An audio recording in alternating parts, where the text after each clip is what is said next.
میں ایک بند عاصی ہوں، خطا کار ہوں مولا۔ الحمدللہ وحدہ والصلاة والسلام علی من لا نبی بعد، اما بعد۔ میرے محترم بھائیو، دوستو اور عزیزوں، ہم مسائل تراویح کے بارے میں کچھ اسباق ریکارڈ کریں گے۔ تراویح بھی جو ہے سنت موقدہ عمل ہے، ان کے جو مسائل ہے تو وہ بھی سیکھنی چاہیے۔ تو اس میں جو ہے ہم اس کا وقت اور اس کی نیت اور اس کے لیے امامت کے حقدار اور تراویح پر اجرت اور جماعت اور اقتداء، اسی طرح تراویح میں آج کل عورتوں کی جماعت، قیام، قرات، قاعدہ، وقفہ، غلطی اور بھول، سجدہ تلاوت اور قضا، ان کے متعلق ہم مسائل بیان کریں گے انشاءاللہ تعالی۔ سب سے پہلے وقت کے بارے میں بتاتے ہیں۔ نماز تراویح کا وقت عشاء کے فرضوں کے بعد شروع ہوتا ہے اور صبح صادق تک رہتا ہے۔ نماز عشاء سے پہلے اگر تراویح پڑھی جائے گی تو اس کا شمار تراویح میں نہ ہوگا۔ فرضوں کے بعد تراویح دوبارہ پڑھنی ہوگی۔ اسی طرح اگر کسی نے تراویح نہیں پڑھی یہاں تک کہ صبح صادق ہو گئی تو اب تراویح کا وقت ختم ہو جانے کی وجہ سے صبح صادق ہونے کے بعد اس کو نہیں پڑھ سکتے، نہ اداءً نہ قضاءً۔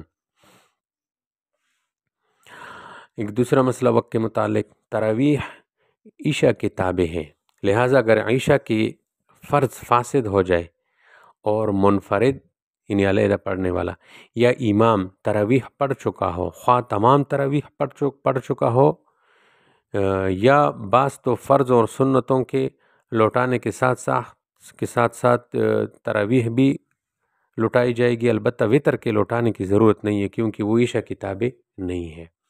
تو یہ مسئلہ سمجھ آ گیا ہوگا کہ اگر عشاء کی فرض فاسد ہو گئی تو تراویح جتنی پڑھی ہے وہ بھی فاسد ہو گئی، سمجھ آ گئی۔ صرف تراویح لٹائی جائے گی، جیسے فرض اور سنتوں کو لٹایا جائے گا اسی طرح تراویح بھی لٹائی جائے گی، البتہ جو یہ وطر ہے اس کی ضرورت نہیں ہے کیونکہ وہ عشاء کی تابع نہیں ہے۔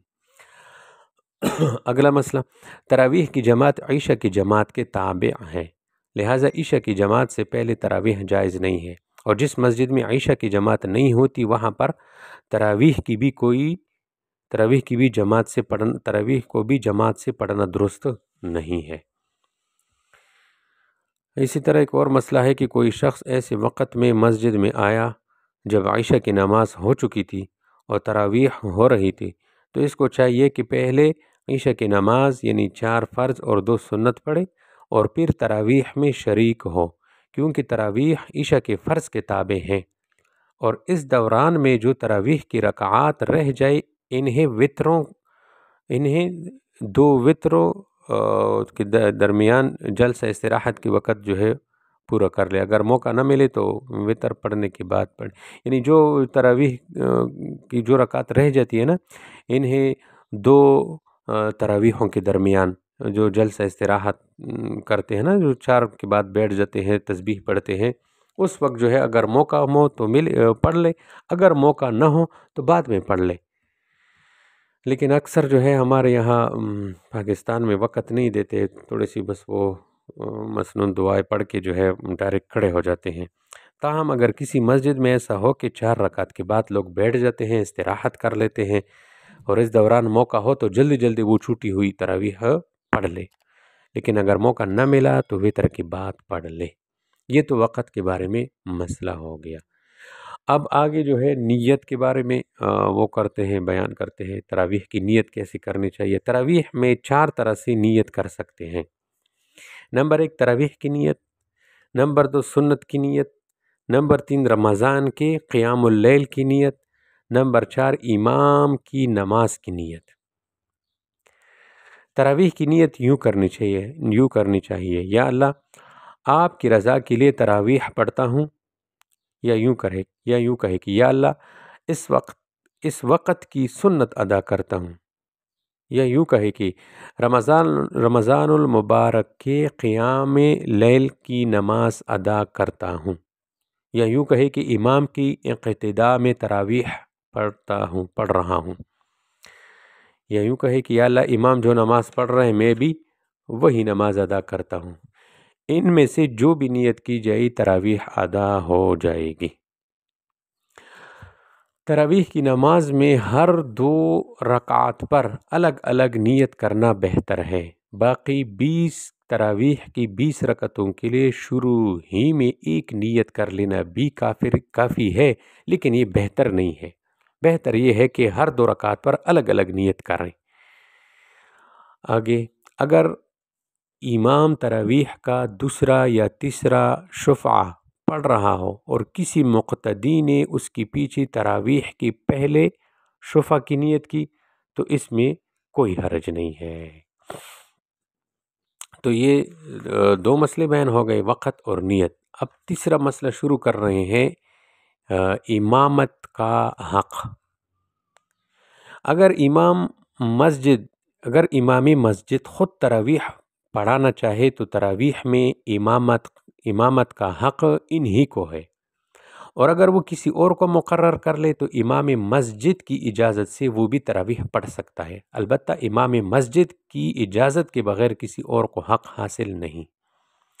بعض مساجد میں امام کے علاوہ کوئی حافظ لمبے عرصہ تک قرآن مجید سناتا ہے، پھر بعد میں ایسا امام مقرر ہوتا ہے جو حافظ ہوتا ہے۔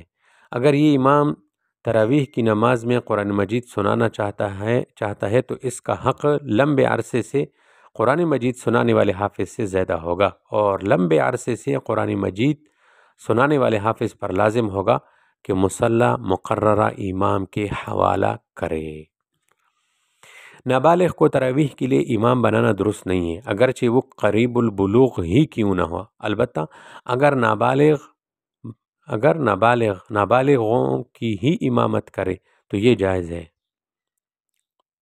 اگر نابالغ حافظ اپنا قرآن پختہ کرنے کے لیے اور تراویح پڑھانے کی عادت ڈالنے کے لیے نوافل میں قرآن سنائے تو لقمہ دینے کے لیے ایک حافظ، اور اگر ایک کافی نہ ہو تو 2 حافظ تعلیم کی غرض سے اقتداء کر سکتے ہیں۔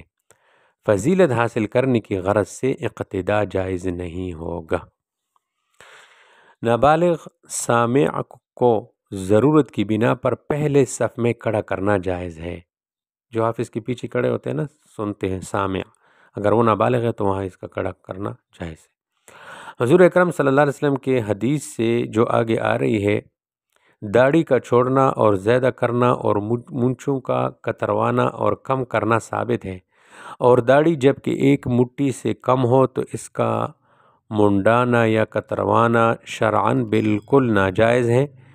لہٰذا جو حفاظ ایک مٹھی سے کم داڑھی کو منڈواتے یا کترواتے ہیں وہ ارتکاب حرام کی وجہ سے فاسق ہیں، خواہ دوسرے باتوں میں کتنی ہی نیک کیوں نہ ہو، مگر ان باتوں سے یہ فسق ختم نہیں ہو سکتا جب تک داڑھی مکمل نہ چھوڑے، یعنی ایک مشت سے زیادہ۔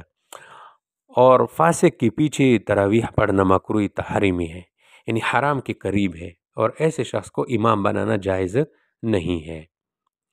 ہر مسجد کی انتظامیہ کا فرض ہے کہ اچھی طرح دیکھ بھال کر تراویح کے لیے حفاظ مقرر کرے۔ اس میں قرابت داری یا باہم تعلقات کی رعایت کر کے فاسق کو امام مقرر کرنا جائز نہیں ہے۔ جو انتظامیہ ایسا کرے گا وہ گنہگار ہوگی، اور لوگوں کی نماز خراب کرنے کا وبال بھی انہی پر ہوگا۔ لہٰذا تراویح کے لیے ایسے حافظ منتخب کرے جو ظاہراً بھی باشرع اور متقی اور پرہیزگار ہو۔ البتہ اگر کوئی حافظ داڑھی منڈوانے یا کتروانے کے گناہ سے سچے دل کے ساتھ توبہ کرے اور آثار اور قرائن سے اشاروں سے نمازیوں کو یا انتظامیوں کو اس کی توبہ پر اطمینان ہو تو توبہ صادقہ کہ اس تراویح میں امام بنا لینا درست ہے۔ اگر یہ سچی توبہ کر لیا اور اطمینان قلب ہو گیا تو اب اس کے بعد پھر اس کو امام بنا سکتے ہیں۔ آگے ہے کہ نابالغ لڑکا جو ہے بالغ ہو گیا، لڑکا بالغ ہو گیا، ابھی تک داڑھی مونچھ نہیں نکلی، اگر وہ خوبصورت ہے اور اس کو نگاہ شہوت سے لوگ دیکھنے کا احتمال ہے تو تب بھی، اگر وہ حافظ ہے یا طالب علم بھی ہو تب بھی اس کی امامت مکروہ ہے، اور اگر یہ بات نہیں، صرف عوام کی ناپسندیدگی ہے، تو اگر وہ سب مقتدیوں سے علم اور قرآن میں اچھا ہو تو اس کی امامت مکروہ نہیں ہے، اور اگر اتنی عمر ہوگی کہ اب داڑھی بھرنے کی امید نہیں رہی تو وہ امرت کے حکم میں نہیں ہوگا۔ بہرکیف یہ تو تراویح کے متعلق یہ 3 باتیں ذکر کر لیے، وقت، نیت اور امامت کا حق۔ اس کے بعد پھر اگلی اور باتیں دوسری دروس میں ذکر کریں گے۔